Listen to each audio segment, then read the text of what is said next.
Coming up on this week's show, we're joined by Coastal Magic featured author Kiernan Kelly. This is the Big Gay Fiction Podcast, the show for avid readers and passionate fans of gay romance fiction. Each week, we bring you exclusive author interviews, book recommendations, and explore the latest in gay pop culture. Welcome, everyone, to episode 174 of the Big Gay Fiction Podcast. I'm Will from willkness.com, and with me, as always, is my co-host and husband, Mr. Jeff Adams. Hi, everybody. This week's episode of the podcast is brought to you in part by our remarkable group of supporters on Patreon. A big thank you to Pranathi, Rebecca, and Mireille for joining us recently. We'll have more information on how you can join them at the end of the show, along with a sneak peek of what we have coming up for you next week. So you might want to stick around and see what's what. Indeed.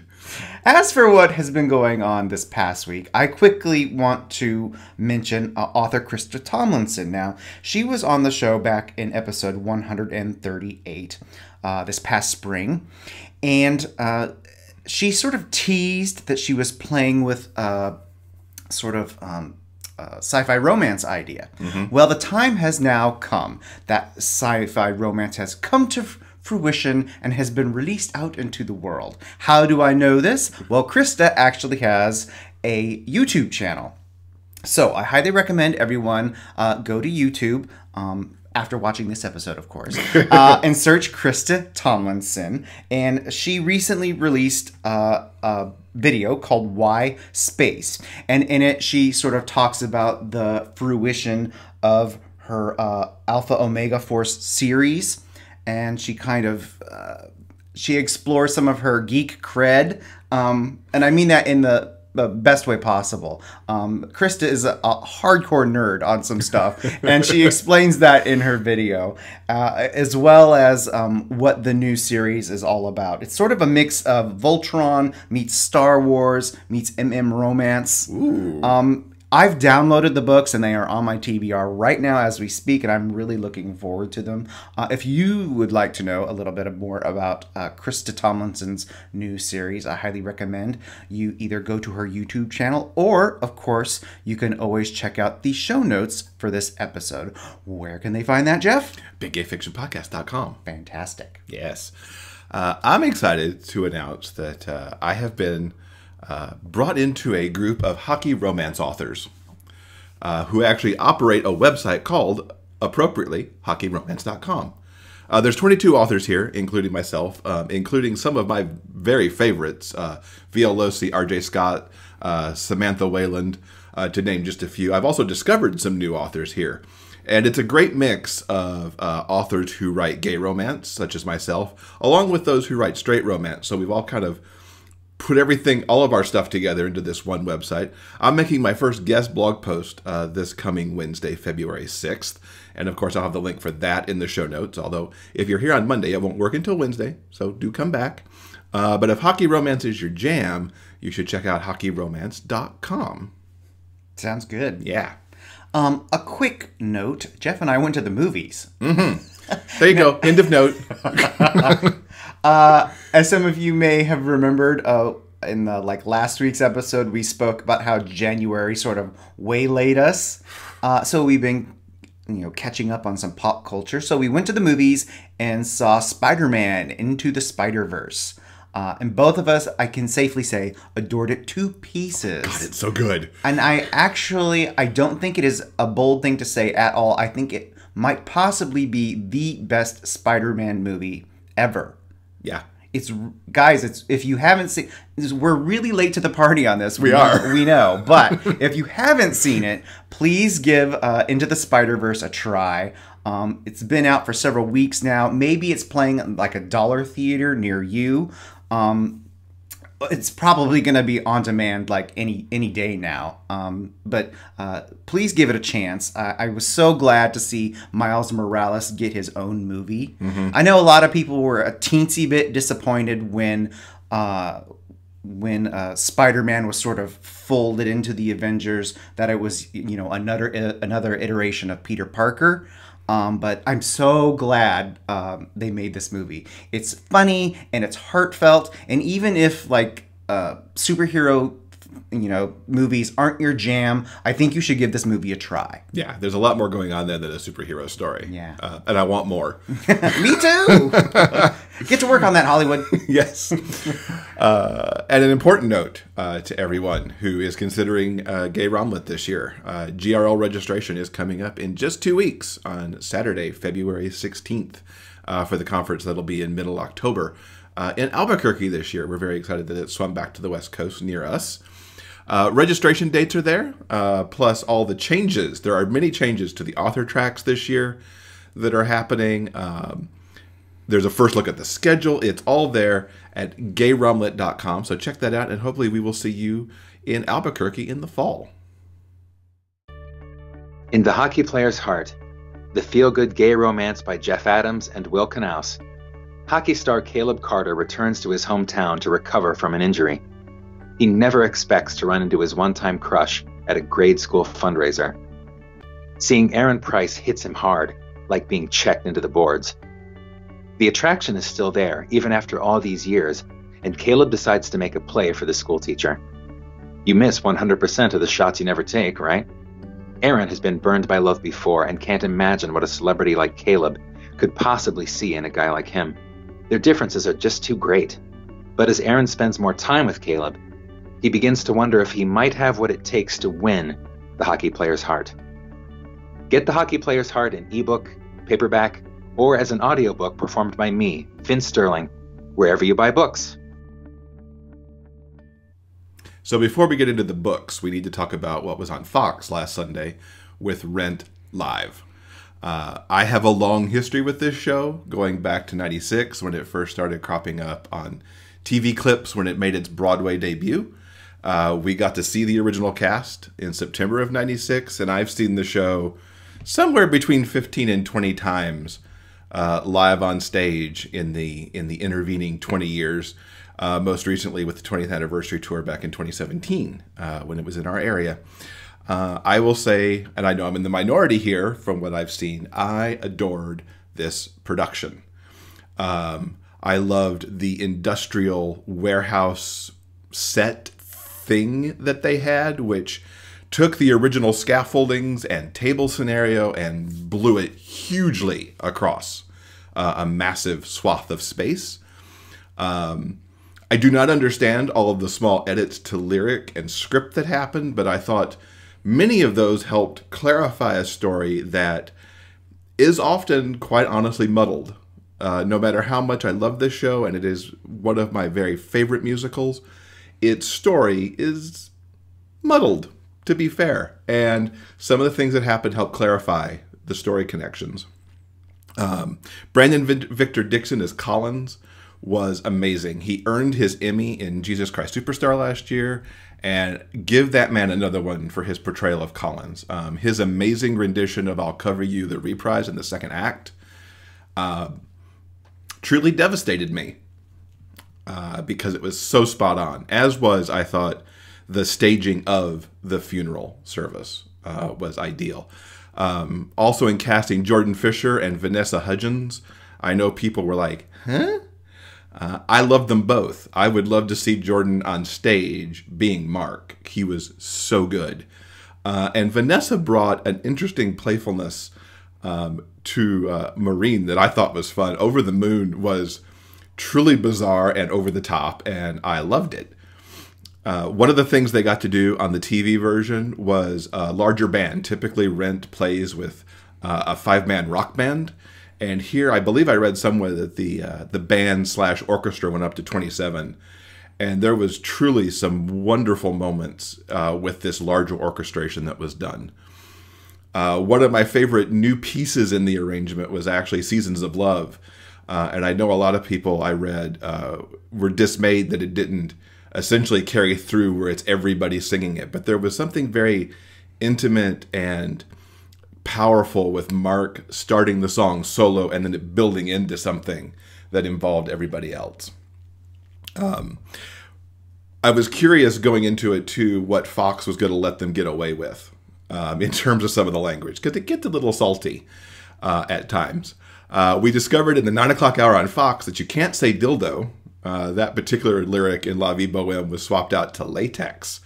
But in that same song, you could say mucho masturbation, and the line to faggots, lesbies, dykes, cross-dressers too was preserved in its entirety, and I was really thinking that they would cut out the word faggots from primetime television, but they did not. So yeah, I've bought the soundtrack.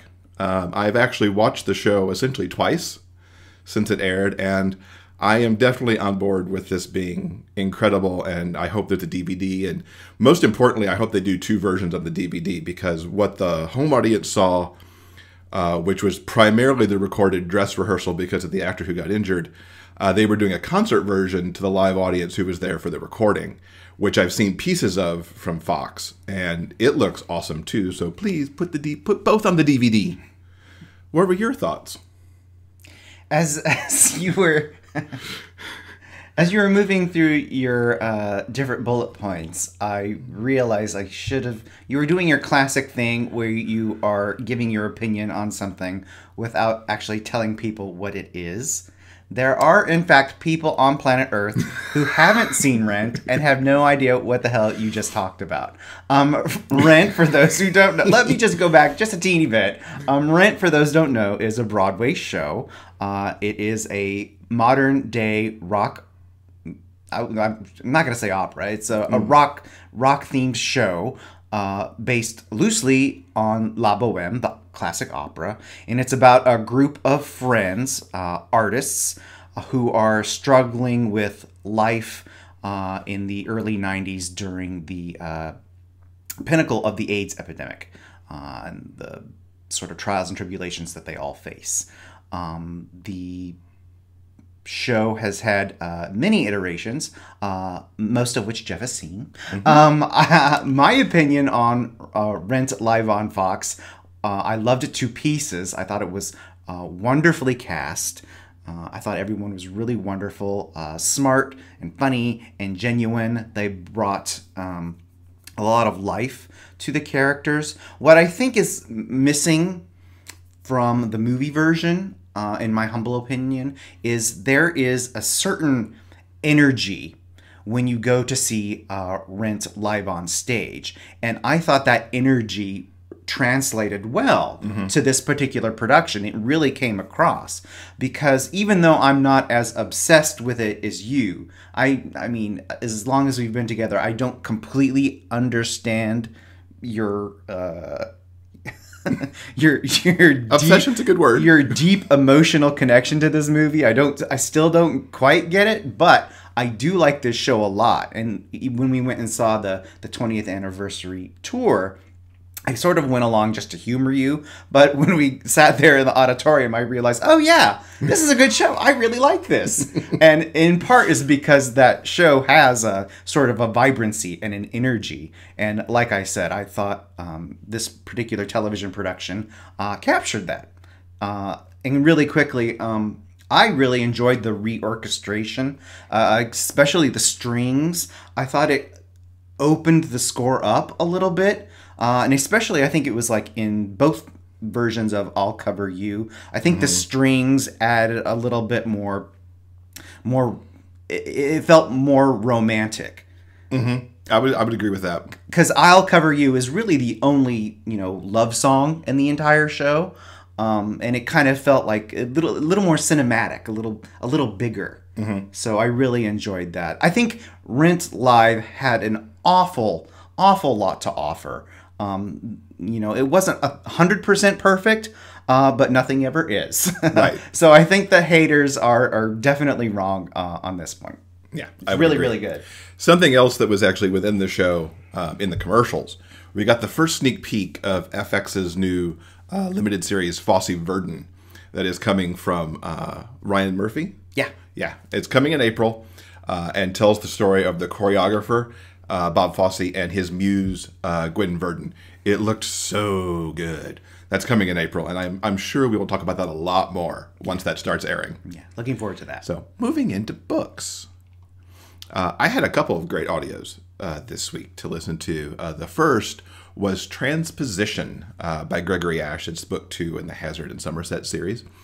To briefly look at the plot, it's Thanksgiving time, And Somerset has volunteered himself and Hazard to be working on Thanksgiving, which pisses Hazard off to no end because he'd planned a quick dinner that Wednesday evening with his boyfriend before Nico goes home to be with his family. Real quickly, what book is this in the series? Book 2. Okay.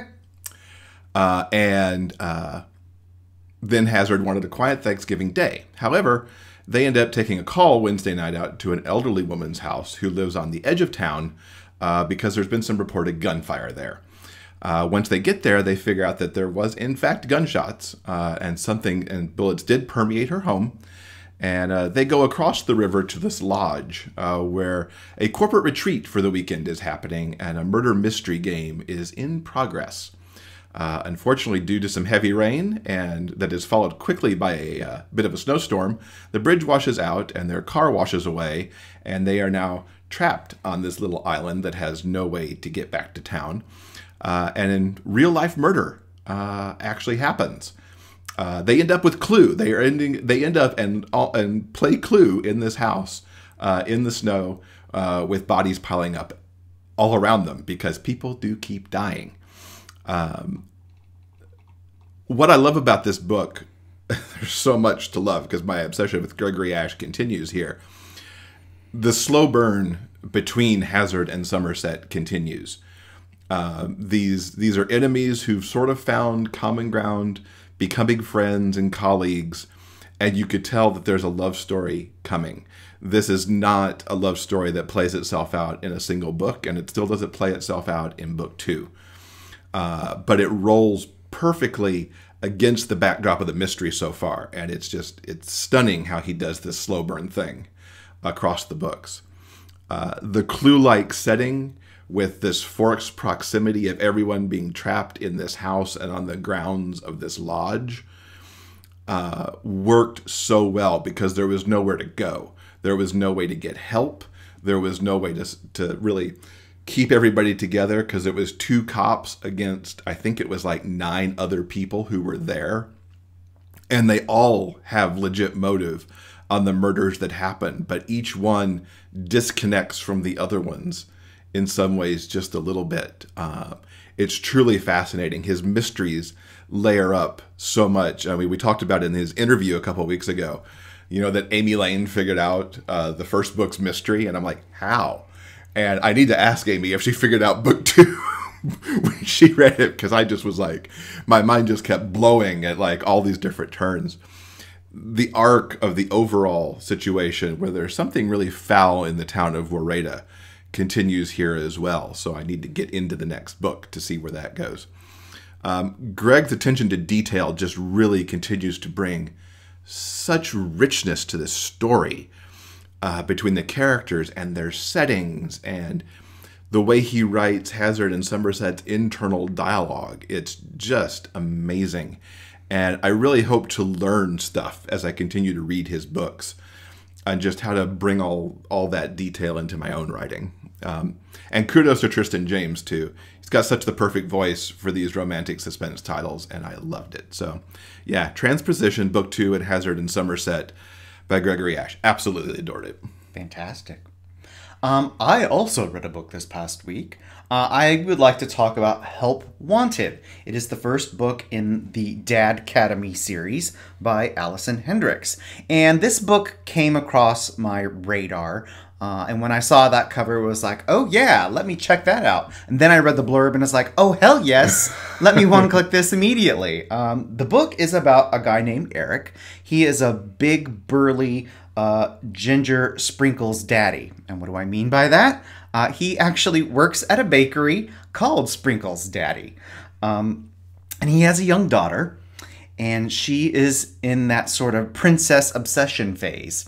And he's at a bit of a loss, especially when it comes to like doing her hair. She just wants like a really simple braid or something like that, and Eric doesn't know what the hell to do. So he ends up taking her to a local salon where they meet Julian. He owns the salon, and Eric's daughter like shows him a picture of an elfin princess. She says she wants hair like that, and Julian immediately says like, "Oh honey, We can do way better than that. So he sits her down and gives her elfin princess makeover.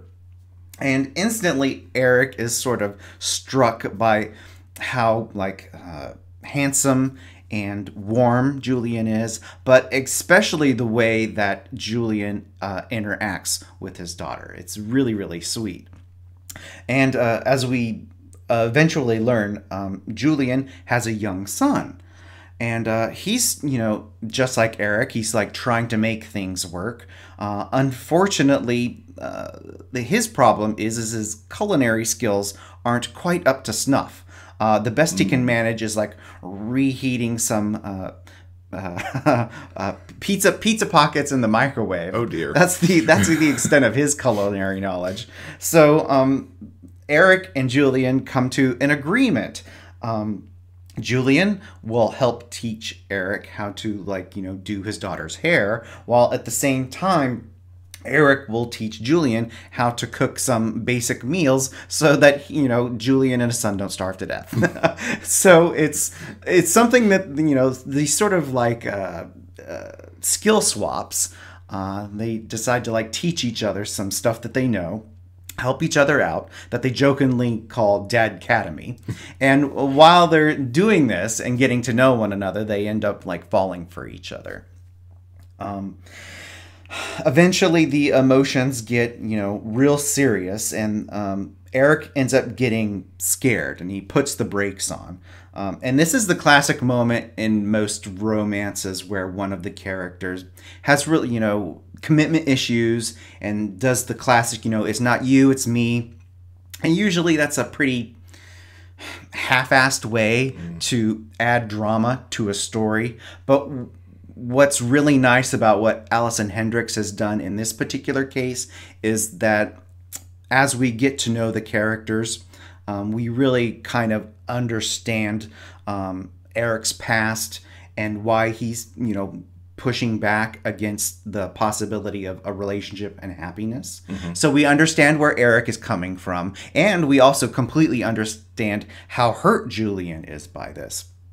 Thankfully, very, very quickly, Eric learns how massively he's screwed up, and a big grand gesture ensues, and they get back together and live happily ever after. I cannot express how much I loved this book.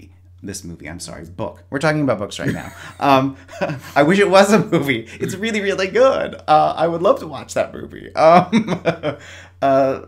This perfectly feeds into my like nice guy kink. This is a really sweet book. It's like wraps you up like a warm blanket. I know I've been talking about that a lot lately, but 'tis the season. It's cold outside. Stay warm and read a great book like this. I really like the way Alison handled the children. And what I mean by that is that when it comes to romance, kids in romance novels are usually plot devices. They're there to either illustrate the issues that the main characters are facing. They're there to add plot complications, you know, talk about different themes of like family and love, that kind of stuff.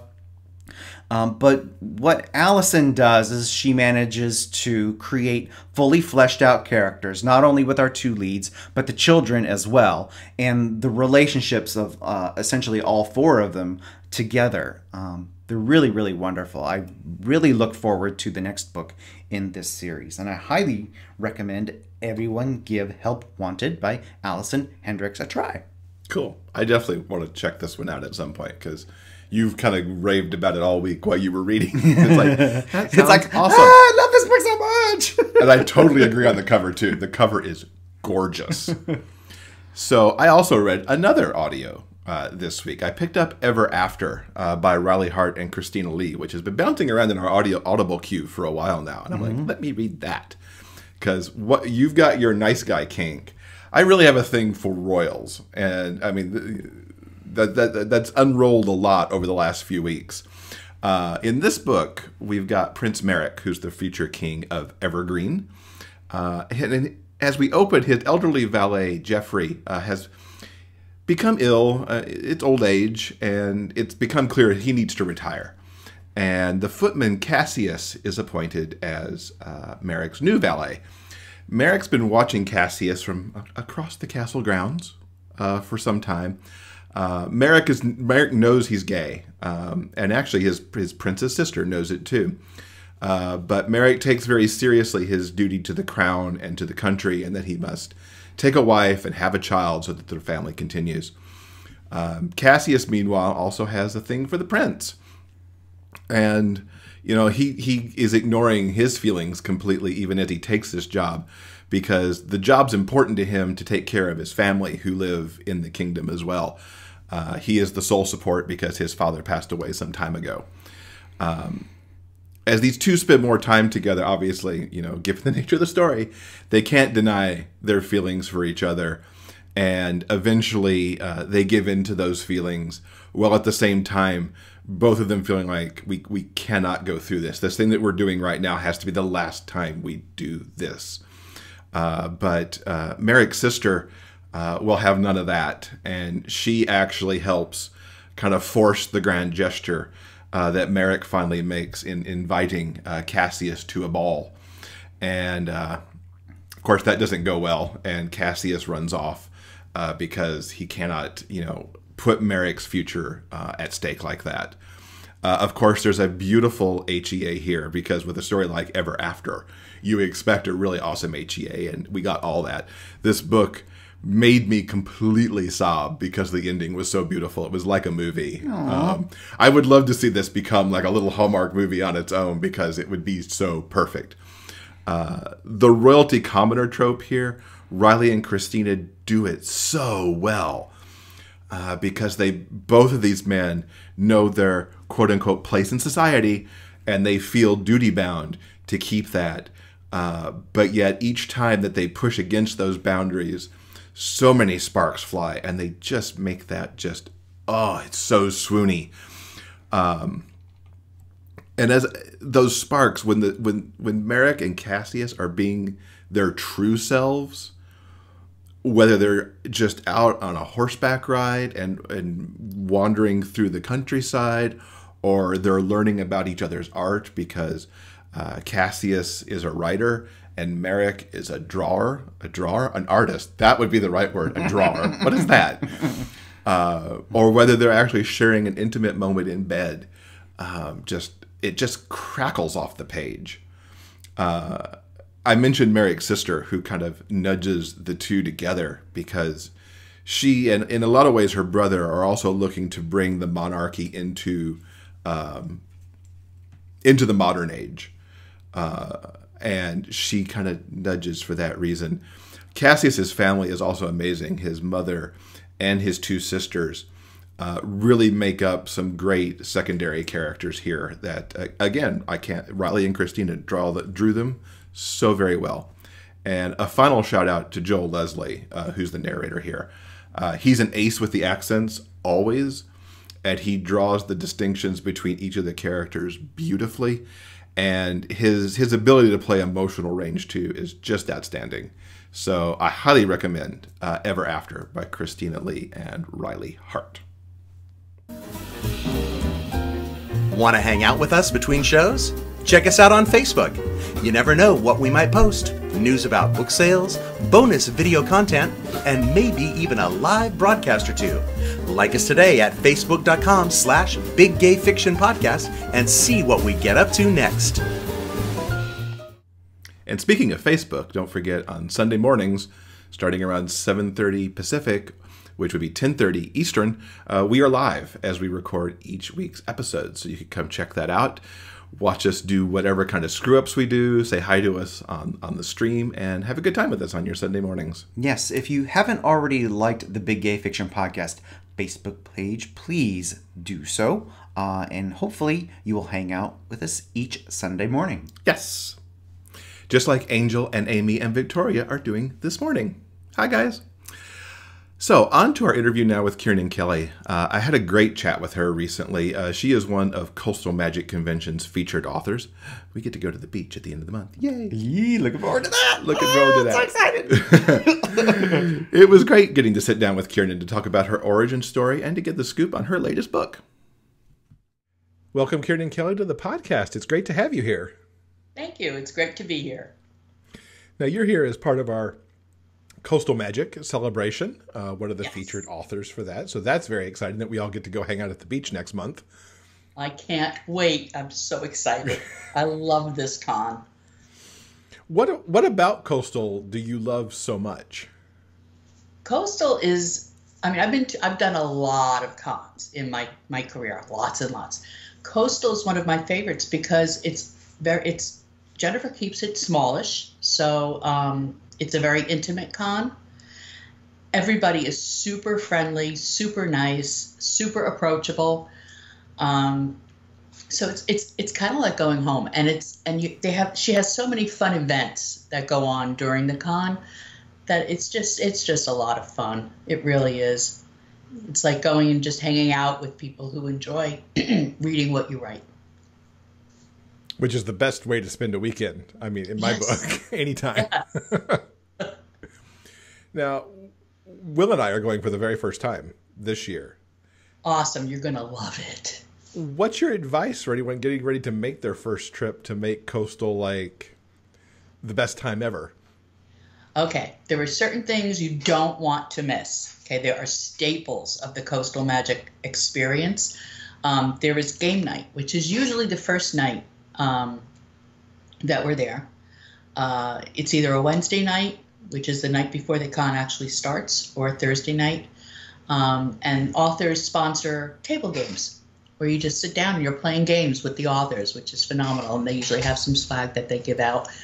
This year, my game that I'm sponsoring is called Unstable Unicorns, which is it's a card game. So I'm looking forward to that. That should be fun. The other thing you don't want to miss is Cinema Craptastique, which is run by Damon Suede. There is nothing funnier than Damon in his underwear giving commentary on a really bad movie. Last year we did Wolves with Jason Momoa, which was fabulous. That's a great lead-in to Aquaman this year. Yes, right? It's so funny. It's so incredibly funny. And everybody tweets about the movie as it's going on. And they have trended every year globally for the past, 3 or 4 years. So that's pretty exciting. And they've had instances where the stars of the movies have come on and tweeted. So that's pretty amazing. Not always in a really good way. You have to be careful what you say about these people because they watch when their hashtags come up. And mostly we're, lampooning on the movie. So because mostly they're really bad. We saw Damon do Glitter a few years back, the Mariah Carey movie. Yes. And we have Lunch with an Author, which is also a fun feature. You can sign up ahead of time. If you're there as an author, people will sign up to sit with you. And it's a table of maybe 10 to 12 people. Usually people like to, change it up and meet new authors that way. And you're just having lunch and chatting, which is nice. Mm-hmm. And then my favorite panel of all time is Flash Fiction. I've sat on this panel for, I think this is my 4th year. And it's Damon, myself, Lucianne Diver's usually on it, and a few other people that change out every year.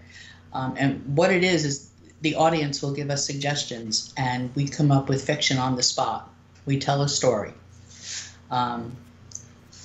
It usually doesn't make a whole lot of sense.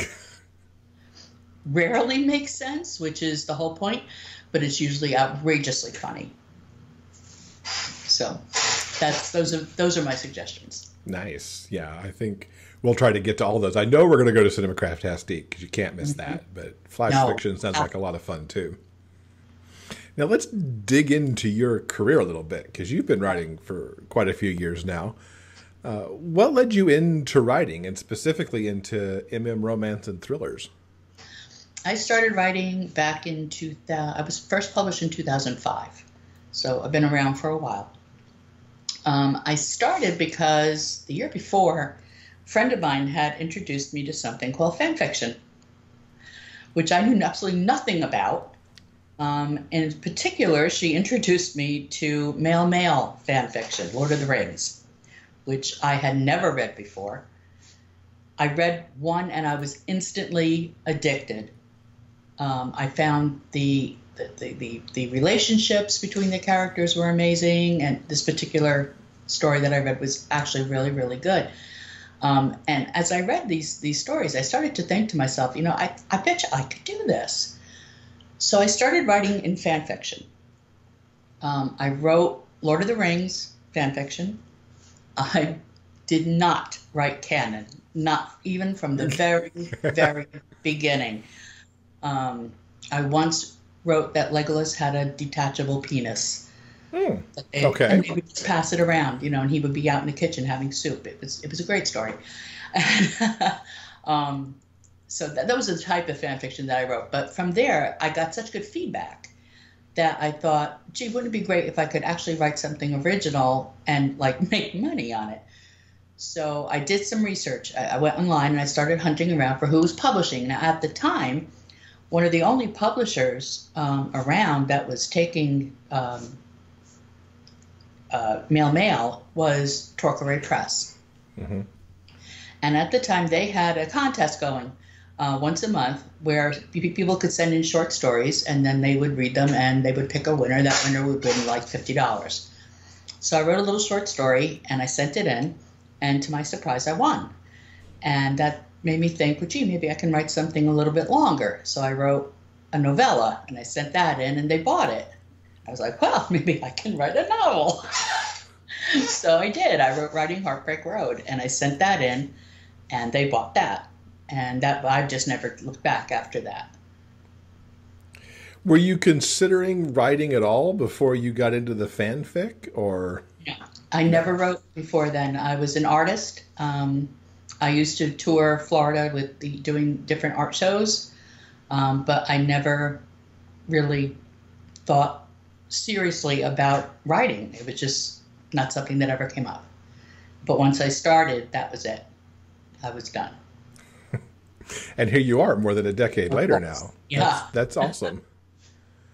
How did you find getting into the nitty gritty of telling a story? Did it just kind of flow well for you, kind of the idea of structure, or? I think I absorbed most of it through osmosis. I've been reading since a very young age, constantly and persistently. I read throughout that's what I did as a kid. I was one of the kids that, did not fit in. I was picked on, the whole bully thing, usual story that you hear all the time. And I spent most of my time alone reading. Mm-hmm. And I developed a huge love for reading, and I kept that throughout my whole life. So I have always read. And I think I just absorbed the structure and the grammar just from reading. Because my degree is in graphic design. It's not in English. But that's great that you read enough to get it. I think all authors over time, get the concept of structure and everything if they read a lot, which is why all of the authors should, of course, read. Right. But to just take it in so much by osmosis, that's pretty awesome to be able to do that. Well, I do confess I had some terrific editors when I was first starting who were very patient with me over at Torquay. Vincent Diamond comes to mind. This lady put up with more crap from me. She taught me. She broke some really bad habits that I had from in the beginning, right from the start. And she taught me things that I've never done them again. So she must have been a really good teacher. I'm always happy if my editors don't come back to me with I told you not to do this. Stop doing this. Are there authors out there that inspire you and what you do? Absolutely. Oh, my God. There's so many. I don't know if I could name them all. In our genre, B.A. Tortuga comes to mind, who writes more than any human being should physically be able to write. Julia Talbot, Shawn Michael, Jody Payne, Tara Lane, Amy Lane, all the Lanes, It just the list goes on and on and on and on and on, of people that just inspire me, and I want to be when I grow up. What genres and subgenres do you like to write in the most? Because you work in romance and thrillers for your stuff. I do. I like fantasy. I like paranormal. I like horror. I've written some horror that's not that's just horror. Because I find that the horror is a nice catharsis to get away from writing the humor all the time. It's like being, living inside Disney World. Every so often you want to step out of there and go to Halloween Horror Nights. You want to get away from the light and the fluffy, and you want to do something a little darker, and so that kind of balances it out for me. But I try and stay, I like paranormal a lot because I get to make up the rules. Sure. Same thing with fantasy, although I don't write high fantasy. I admire it, but I don't write it. What keeps you away from it? Just the heavy amount of world building, or is it something else? It's mostly, I think, there is a huge amount of world building that goes into high fantasy, like you said, and I think that's part of it. My schedule does not allow me to take a year to write a book. Right. It just doesn't. In our industry, you have to be quick. And I just don't have the time to devote to make it a worthy project. Mm-hmm. Now, your most recent book is Uncaged, which is the third in the In Their Own Skin series. Yes. Tell us a little bit about the book and the series overall. The series is my Shapeshifter series. It's based in this universe. Shapeshifters come in all different varieties. They are mostly an organic kind of shapeshifter that evolved naturally, but there are some that are man-made. Yeah. They are the villains. In the first book, we meet the heroes of the story, Jax and Dakota. Dakota is a bear shifter. Jax is a wolf shifter. They meet in a ski lodge, which they proceed to wreck. And the villain in that first book is a T-Rex shifter named Cain. In the second book in this series, we meet Cain's offspring, who are a pair of velociraptor shifters. And we meet Jax and Dakota's. Jax and Dakota have founded this ranch for shifters. It's kind of a safe zone.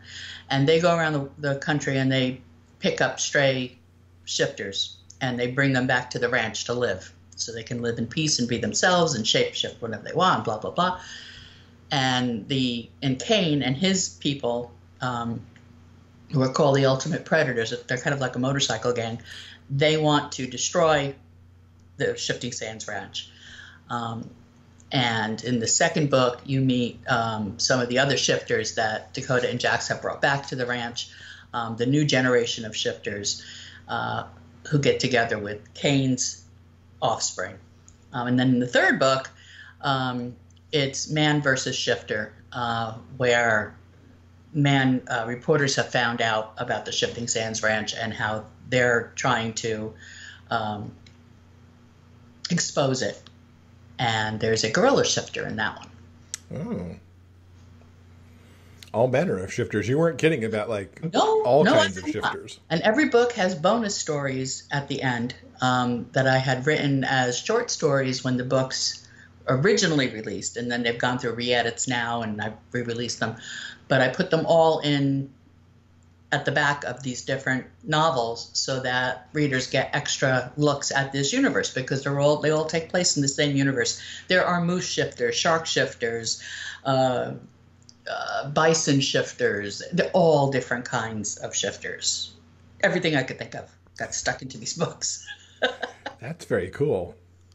And you've got other series that are in progress as well. How do you kind of balance between a new book in a series versus a standalone or prepping a re-release?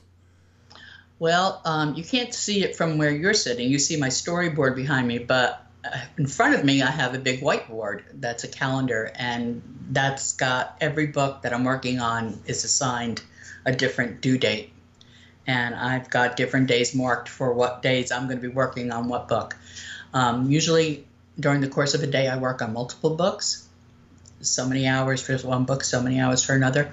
Unless I'm on deadline, which I'm on now for the next young adult book that I'm writing that has to begin by the end of the month. So I'm trying to devote a lot more time to that one to get that one out and in before the deadline.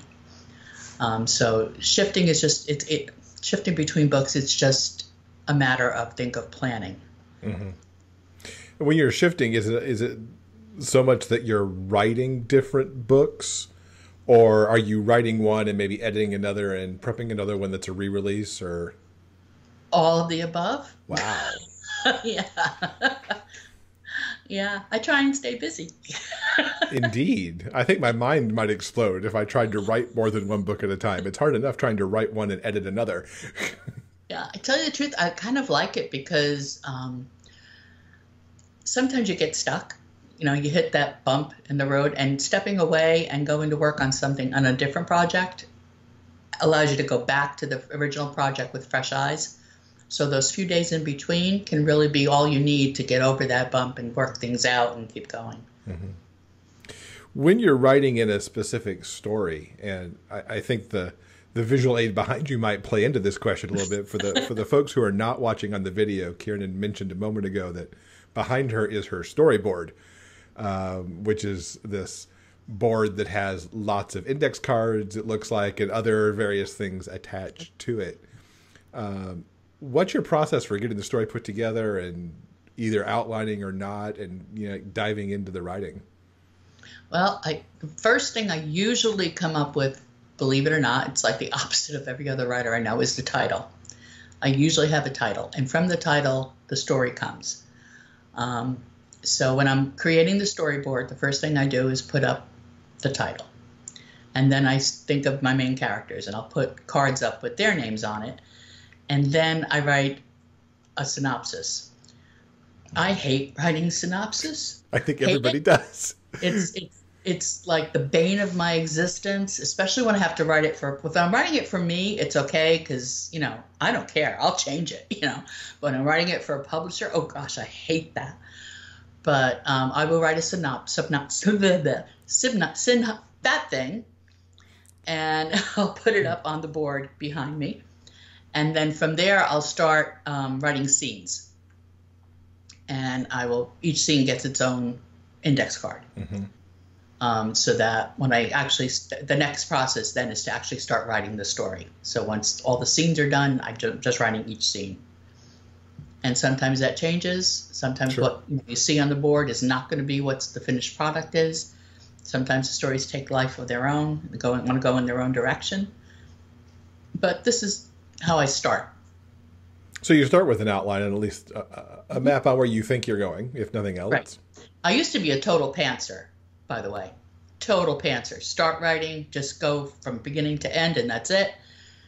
And then as I started publishing more and I started having more books on the fire, so to speak, I found that, I need to do this. I need to have something something outlined, because then I lose it. Mm-hmm. And I lose the thread, and I start overlapping, and that's never a good thing. So what inspires your writing? What like gives you the plot bunnies to go and create these stories? Because you write across so many different genre types.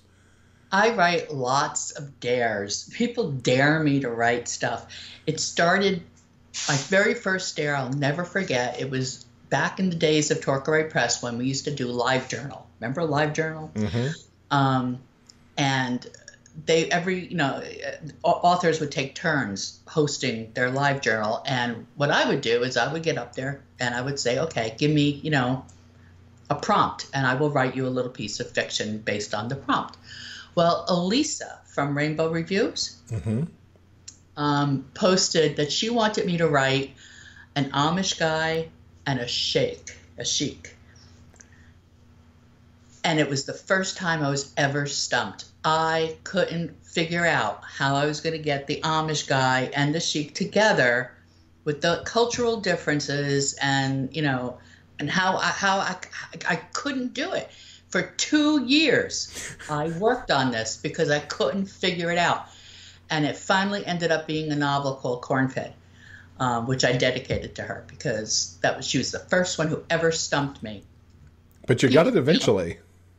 Huh? You got it eventually. I got it eventually, but it took me a long time to do it. But it kept burning at me in the back of my mind that I couldn't fix this. I couldn't do this one dare that Elisa put out. And I finally got it out. Now we should mention, while we're talking about the dares, before we actually click the record button, we were talking and surfaced the notion that you had done dinosaur porn once on a dare. It's true. It was on a dare. I was talking with, I think it was Taylor Law, another talented writer, and we were discussing at the time. There was a big thing. Everybody was chatting about dinosaur porn, and Chuck Tingle, who wrote a lot of this dinosaur porn stuff. And Velociraptor takes the office guy, whatever. And I couldn't understand how this guy was making a living writing this stuff. So I said, can it be that this stuff really sells? So I said, as an experiment, and Taylor dared me, I was going to write dinosaur porn and put it up there under pseudonym and see, what happened. So I took the pseudonym R. Quarry, which stood for Rock Quarry, which was my throwback to the Flintstones. And I wrote a story called T-Rex Fisting Party. Because T-Rex, with the arms, little tiny arms, and I put it up on Amazon and it sold like crazy. I was like, are you kidding me? I couldn't bring myself to write anymore. That's the only story out there by R. Quarry. This is T-Rex Fisting Party. But let me tell you, I had so much fun writing it because it was kind of like I was having fun writing it, and at the same time I was going, oh, I can't believe I'm writing this. Oh. That's awesome. So yeah, folks, we will have that in the show notes if you want to go to Amazon and pick that up. Coming back to Kiernan Kelly books, what are your trademarks in a Kiernan Kelly book? You mentioned a while ago that you love to write, get the humor in there. So I'm kind of guessing that's probably one of them. That it is. I write a lot of humor. I also like banter. I like when my characters nit at each other in a funny way. I enjoy that. I like sarcasm between my characters' dialogue. Almost always one of my characters is snarky. I like those characters. They're fun. Mm-hmm, yeah. Especially if both of them snark at each other. Yes. Now, you mentioned earlier that you've got young adult going on as well. I do. Coming up, that's, as we're recording, is due in about 10 days.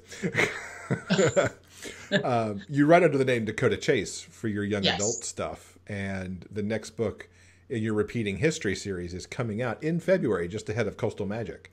Yeah, I believe it's February. Don't hold me to that. It might be March. I think it might be. Hoping it's February. Let's put it that way. Fingers crossed on February, perhaps.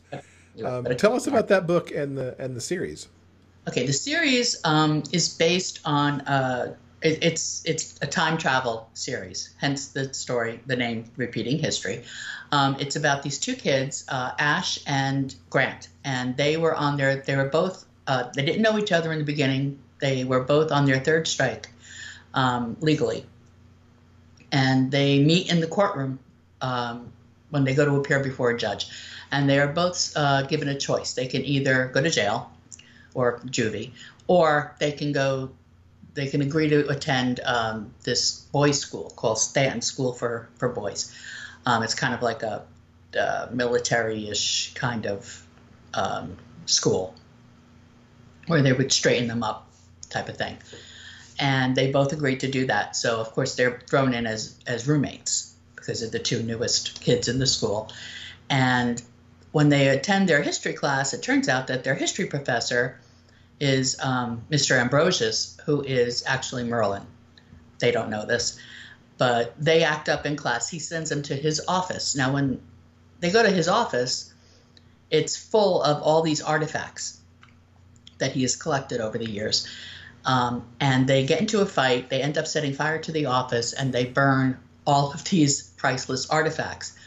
So Merlin is a little annoyed, and he says to them, look, you can either, we're either going to charge you with arson, and you're going away as adults, or I can send you back in time, and you can fetch back every one of the artifacts that you've destroyed. And they think he's out of his mind, but they agree, and he winds up sending them back. In the first book, they go back to ancient Egypt, which was Eye of Ra, where they meet I can't even say his name, King Tut, and they fetch back this amulet from King Tut. And the second book was Hammer of the Witches, and they went back to medieval Germany during the Great Witch Burning. The third book was Mammoth, where they go back to 10,000 BC, where they need to get a hunting talisman. And then the book that's coming out early this year is called Alcatraz, and they go back to Alcatraz in the 1920s. And then the book I'm working on right now, which is the fifth book in the series, is, I shouldn't even say it. Just for your audience. It's a Western. It's called The Outlaw Trail. And they go back to the Wild Wild West. Oh, fun. Breaking news right here on the podcast. Breaking news. And I've got 2 books after this that I've scheduled for this series. What sent you down the path of young adult? Back when Torquay was a thing, they decided that they had a drive to publish young adult gay fiction, because there really wasn't a whole lot available, to kids with positive role models in it. Mm-hmm. And happy endings. That was important. The happy ending, because at the time you had like Brokeback Mountain, and you had, all these other very tragic kind of stories, and they wanted to give kids stories that were happy. Mm-hmm. So they started Harmony Inc. No, they did not. That was Dream Spinner. They started Prism, was their line. And they asked me as one of their standing authors if I would be interested in writing something. So I felt very strongly that this was a good idea. So I took the pen name Dakota Chase, and I wrote a book called Changing Jamie, which was probably the darkest book I've written as young adult. I felt that I needed to have a very strong message for kids, and I had just watched a documentary, and I apologize, I don't remember the name of it right now, but Nathan Lane was in it, and it talked about bug chasing. And I had, at the time, no idea what this was.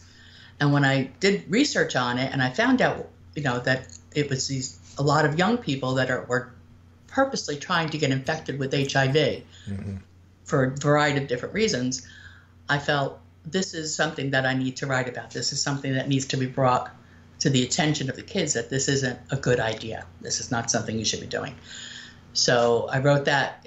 I couldn't write it for the main character in the book, but they let me write it for a secondary character who ends up getting infected with HIV by bug chasing. So that was like the secondary storyline in the book, but the main character got his happy ever after, at least. So that was the first book that I wrote, and then that has since been republished with Dream Spinner with Harmony Inc.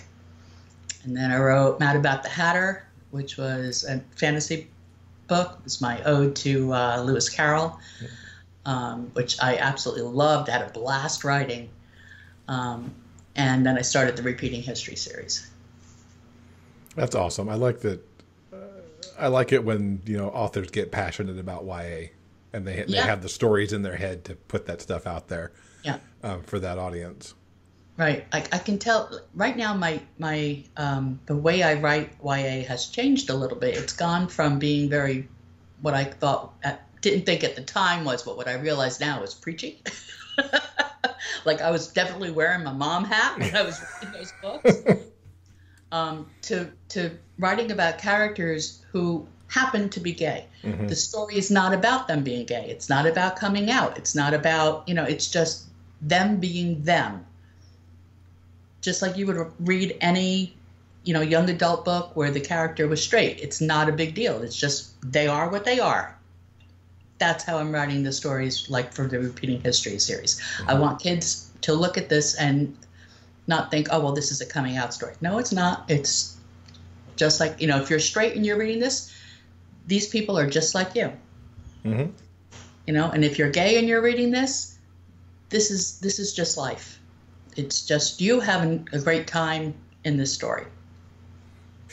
So besides the new Repeating History book, what else is coming up for you in 2019 that we can look forward to?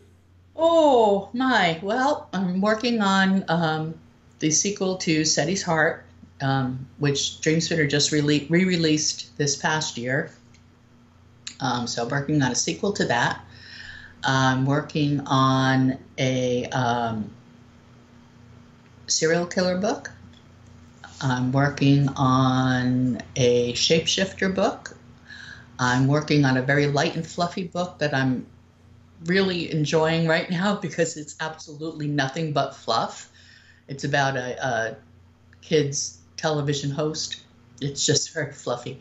What else? I've got the Repeating History series I'm working on. I just sold, a lesbian young adult to Harmony Inc. Called Every Which Way, and that's coming out, I think at the end of September, October, thereabouts of this year. What else do I have on the fire? I think that's about it for. Oh, and I have to write the next. I write the Midnight Rodeo series with B.A. Tortuga and Julia Talbot, and I've got my next book is due on that, so I've got to get that started. And also I write the what is the name of it? There are so many now, I've forgotten. That's another series I write with them that I have to get the next book out. And I apologize, I'm having a brain fart. I can't remember the name of the series. No worries. So lots of stuff. You got a lot going on. Yeah. What's the best way for everyone to keep up with you online so they can keep track of this stuff as it comes out? Facebook is always the best way to get a hold of me and to see what's new with me. I'm obviously on there as Kiernan Kelly. That's about it. I've got my website, which is KiernanKelly.com. I've also got DakotaChase.com. And I also have my books listed on all the major distributors, Amazon, Kobo, iTunes. I've also got them listed on evilplotbunny.com. And I'm on Twitter, and I'm on, all the usual haunts. The usual haunts, yeah. Excellent. Well, Kiernan, thank you so much for hanging out with us. I look forward to seeing you in just a couple weeks at Coastal Magic. Oh, I know. I can't wait to see you, too. I'm very excited. Thank you for having me. And a big thanks again to Kiernan for joining us on the show to talk about everything. If you're coming to Coastal, I hope you will take advantage of some of the guidance she gave us on what to check out. I will certainly be looking forward to some of those things. Cinema Craptastique, of course, but also the flash fiction sounded very interesting on how people sit there and get those ideas and make up some stories. Yeah, can't wait. So excited. All right, guys. I think that's going to do it for this week's episode. Just a quick reminder before you go that you can help support the Big Gay Fiction Podcast with a monthly pledge through Patreon. The additional support of our superfans helps pay for the cost of producing and distributing this show. Joining is easy, and you'll get special access to monthly bonus episodes, the opportunity to ask questions of our upcoming guests, and lots more. For all the details, simply go to patreon.com/biggayfictionpodcast. Now, coming up next week, we've got Jay Northcote. He's going to join us to talk about his upcoming release, Better Place. Looking forward to talking to him. Yeah, it's going to be good. So, guys, remember, no matter where life takes you, the journey will always be sweeter when you have a book. Until next time, everyone, please keep turning those pages and keep reading. For detailed show notes and links to everything discussed in this episode, go to biggayfictionpodcast.com. New episodes are available every Monday at all major podcast distributors. You can also find us on YouTube. I'm Derek McLean. Thanks for listening. We'll see you next week.